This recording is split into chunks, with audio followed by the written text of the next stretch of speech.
sud de la France, près de Toulon, les ressources que nous offre la nature ont inspiré ces sphères qui transforment l'eau de mer ou toute eau impropre à la consommation en eau potable, uniquement grâce au soleil.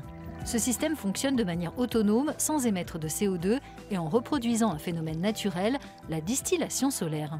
On va apporter l'eau impropre à la consommation au sein de la sphère, sur le plateau ici. Cette sphère va être chauffée par les rayons du soleil et toutes les impuretés qu'il y avait dans l'eau se retrouvent piégées sur ce plateau au sein de la sphère, tandis que l'eau pure ruisselle des parois vers cette sphère inférieure où on peut récupérer l'eau potable.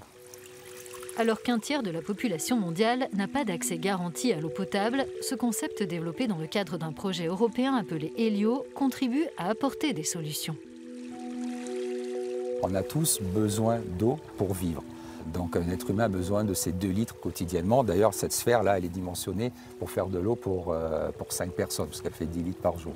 Un budget de 800 000 € a été investi dans Helio, la moitié étant financée par la politique européenne de cohésion et l'autre par l'entreprise française MarineTech.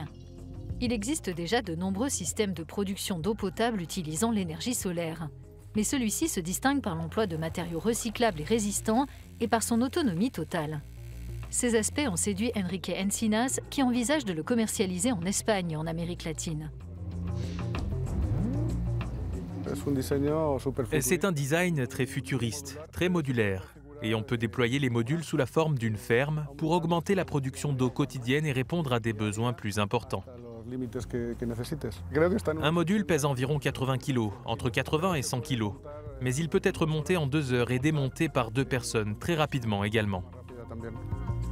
Helio n'est plus un prototype, des sphères isolées ou regroupées dans des fermes sont déjà présentes à Oman, Tahiti et bientôt à Madagascar, et ce grâce à Gilles Nolib.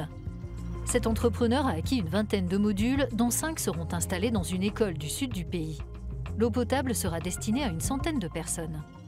Ce qu'on va donner dans le cadre de ce projet, c'est 5 modules sur les 20.